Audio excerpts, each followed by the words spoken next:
Dobrý den, dnes bych vás ráda pozvala na prohlídku činžovního domu v Pardubicích Gorkého ulici. Dům disponuje 3 bytovými jednotkami, z nichž každá má víc než 100 metrů čtverečních. A zajímá vás rozloha pozemku, ta je víc než 760 metrů čtverečních.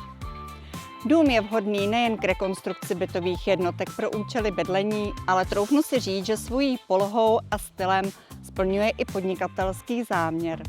Pojďte se o tom přesvědčit.